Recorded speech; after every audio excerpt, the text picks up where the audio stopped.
Hi, I'm Danny Johnson. Welcome to the Danny Johnson Show. Hey friend, you probably are full-fledged involved with all the family gatherings, even like company gatherings that are happening right now. This is that season that so many people dread. In fact, 75% of the people dread family events during the holidays. That actually breaks my heart, quite honestly. When I think about it, in fact, I've got to tell you about a conversation I recently had with my son, Micah. Micah is a very rare young man. Of course, I'm his mom, so I think he's rare and he's amazing. But no, he really is, I promise. At 19, the level of maturity, the level of understanding, his understanding of people, he's quite an observer. He's quite the artist. He also is a composer of music. The list goes on of all the wonderful and amazing things that this young man can do. But the thing that I admire about him is his love for people and his love for family. And he and I were in a discussion recently. I said, man, you know what? We brought up the topic about this show. And it was about, family drama during the holidays. And I just said, wow, Micah, we are so blessed. We just don't have that.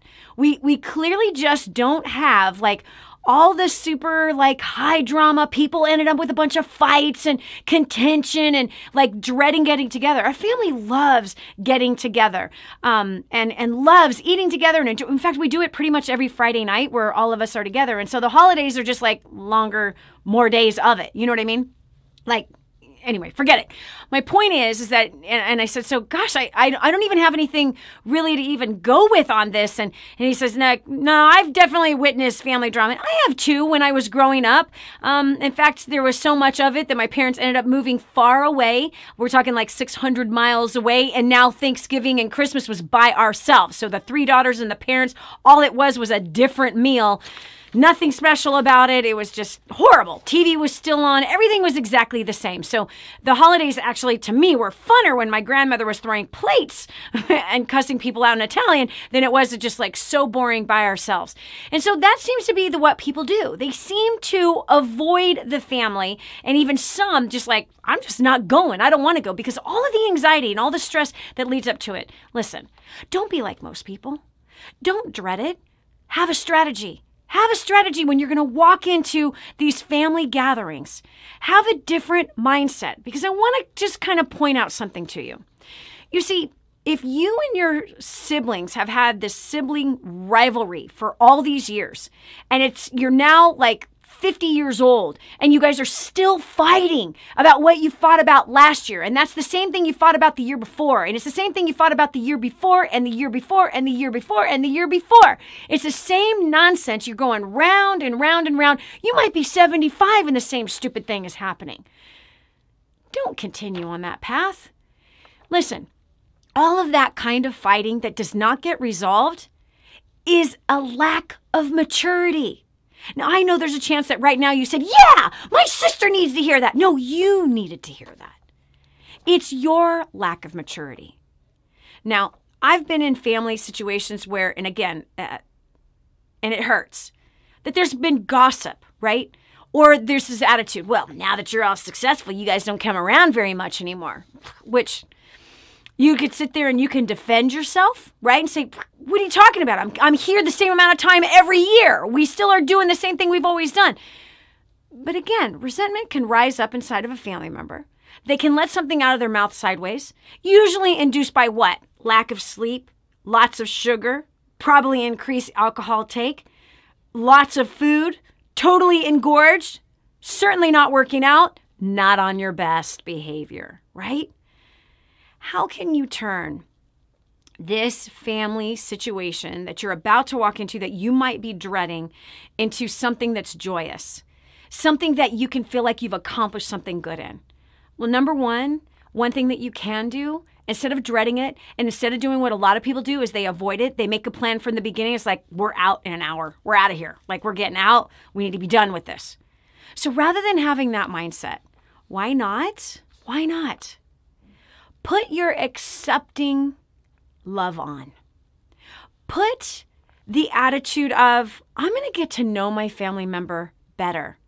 Because if they're gossiping behind your back, and by the way, I love when I encounter stuff like this. You have to imagine that me in my profession, There's people gossiping about me every day, saying stuff that is like outlandish and stuff that they've made up or something that somebody else made up that they're telling somebody else. And by the time the story continues on to another person, this thing is just completely blown out. And I hate Dani Johnson. That's happened to me so many times. It's like, get in line. There's a whole lot of people that have done that throughout my entire life. That ain't nothing new to me, but I'll tell you what, that's the stuff that used to bury me. That when a friend would betray, or at least that was my perception of them. When a friend, in fact, I do have one that has done this several times. In fact, so much so that my husband actually put his foot down years ago and said, you will not talk about me, you will not talk about my family like this ever again. There's no need for you to be coming here. Why? Because it was abusive. It was manipulative. And he laid down the line. You will not treat our family like this, as well as our staff, because there was something that had happened with our staff. And so he just put the foot down. Like, this is a boundary line. When you want to be civil, when you want to be honorable, when you want to be able to talk things out, that if you've got a concern, you come to us and we can talk it through and talk about it to see if there's any misconception, misunderstanding, or if there's something that we need to ask for forgiveness for. But this particular person has chosen not ever to confront an issue, ever, but instead buy into gossip and then get offended on the gossip and then cut things off or be cut off. I'm telling you right now, this is a sign of a lack of maturity. And this boils down to you. So if you're the person who's wanting to run away, you're the person that's setting your clock going, okay, we're in here for 1 hour only. We're getting out before Uncle George drinks too much. We're getting out before the games get brought out. We're getting out before the side comments start happening. Kind of like this. Let me read this to you. We had somebody write this for us where we asked the question, like, have you ever experienced family drama during the holidays? And she says, yes, I have. Being married to a different race comments have always been made about me. For example, guess what? I made soul food today, Terry. She says, okay, but I'm Spanish. I don't make or eat soul food. Well, then you missed out on the baked mac and cheese and me playing Aretha Franklin while I was cooking. Let's just say I no longer attend family gatherings. Problem solved. The problem isn't solved, Terry. The problem isn't solved. There's resentment and bitterness inside of your heart, and there's a lack of maturity to understand that everyone has a different perception. Everyone sees things from a different place. And the way that we handle when we lack maturity, the way that we handle conflict when we have no maturity is one of two ways. One, we avoid it. We avoid the conflict. That's a lack of maturity. You cannot avoid conflict. Conflict is actually what brings intimacy in every relationship. Conflict is actually what brings a deeper understanding of each other, and most importantly, a deeper understanding of ourselves. So avoiding conflict keeps us in the seventh grade, because seventh graders avoid conflict. Seventh graders, think about this, 12-year-olds avoid conflict. How do they avoid the conflict? They gossip behind each other's backs instead. And they get hurt and upset and want to fight when they find out that someone said something bad behind their back. That is literally 12-year-old status. I don't care if you're 50, 55, 75. If you're still acting like that, I got one thing to say to you. Grow up. Grow the heck up. For the sake of the kids that are watching you. Grow up. For the sake of everything that is holy, grow up. For the sake of love, for the sake of family, grow up. So here's another thing that a 12-year-old does. If they avoid conflict, that's one picture. But here's another thing they do. They give side remarks. Yeah, they don't confront the issue, but they'll say things like what you just heard here. Oh, well, I made soul food the other day. A nice little side remark. Well, this particular woman, obviously, she says she's a different race than the family, than her husband's family is. So she takes offense that that comment is directed towards her. Okay, well, let's say that it was directed towards her. How do you flip that to work in your direction to not act like a 12-year-old? Well, the 12-year-old goes, see, they're attacking me. See, they don't accept me. See, they said that. And that was all about me. And they're attacking my race. Friend, I got one thing to say to you. Stop acting like a 12-year-old and grow up. Up. What if they're actually trying to build a bridge with you?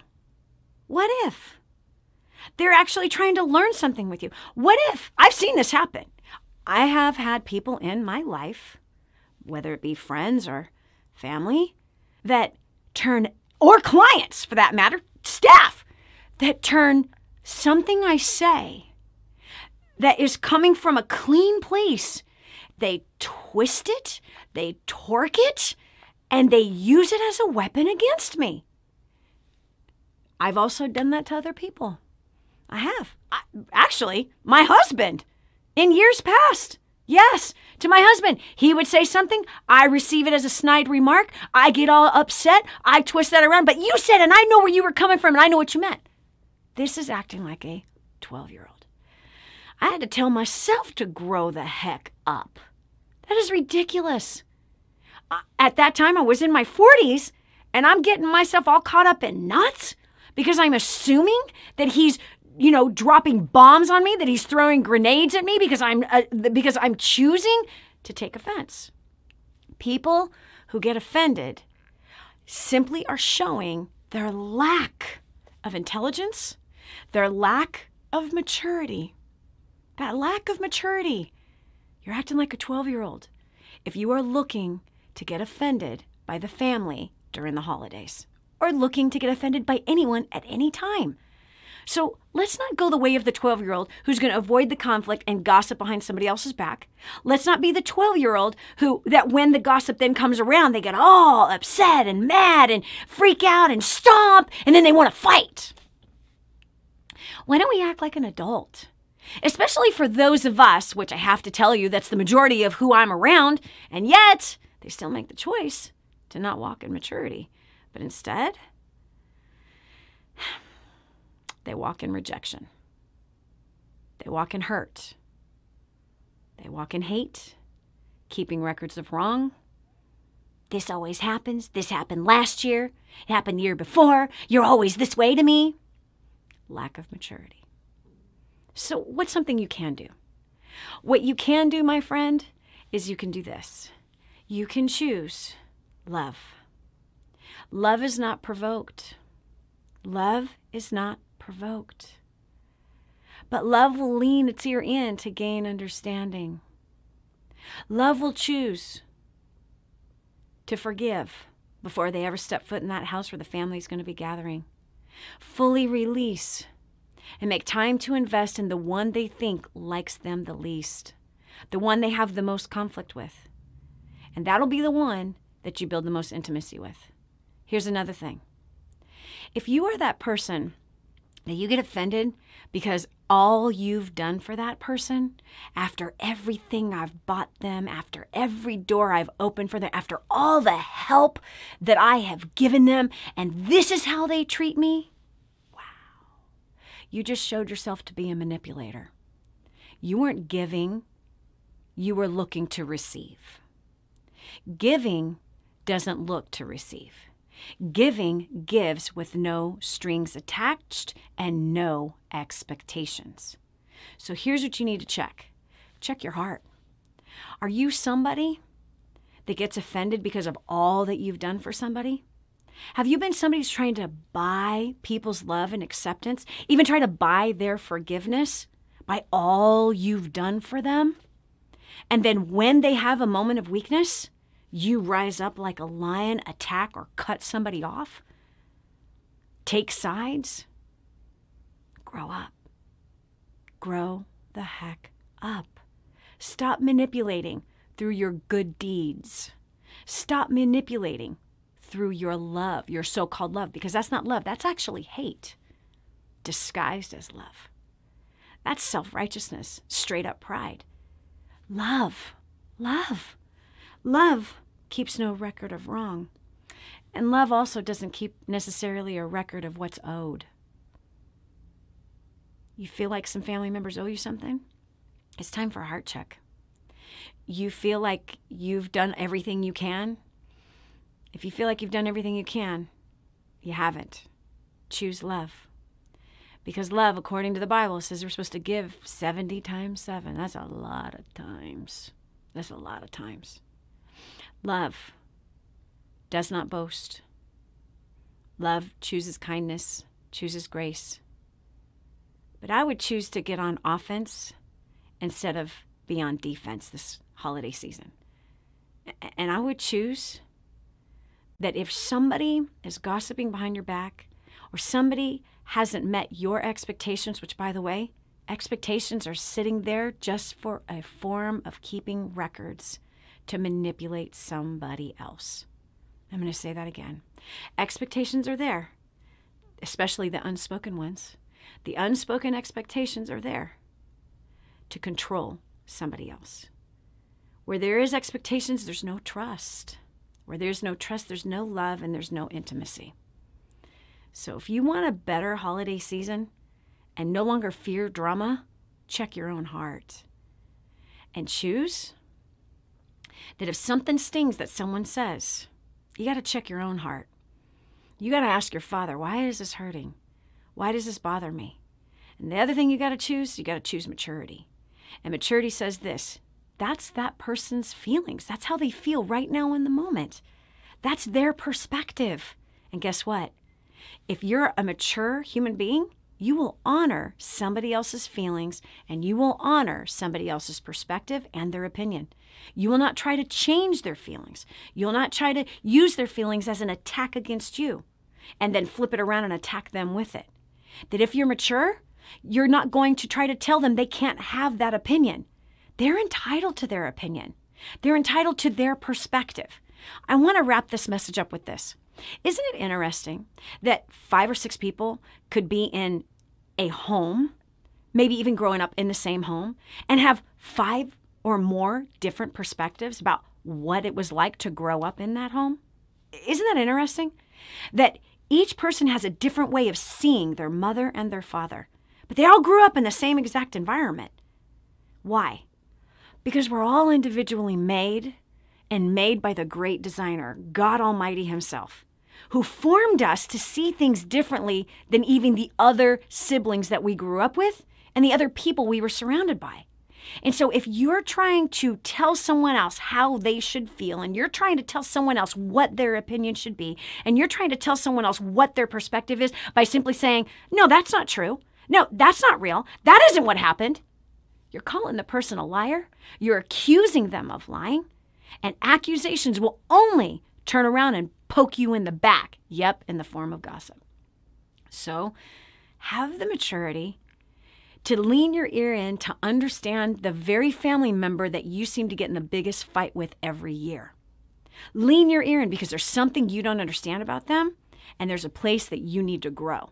And that place where you need to grow is to be able to hear somebody else's feelings, to hear somebody else's opinion, somebody else's perspective, and to gain understanding from it. Not to fight against it, not to tell them that they're wrong, not to prove that they're wrong, but to see it from their position. And it's then when you can build a bridge of unity, trust, and love, and walk the way that your Father in heaven has designed you to walk. Not how he's told you to walk, how he designed you to walk. Do you understand that every single one of the commandments, he already put them in us? He wrote it on our hearts. He already equipped us to do it. The Bible's there as a reminder of what's already in us and how to walk it out.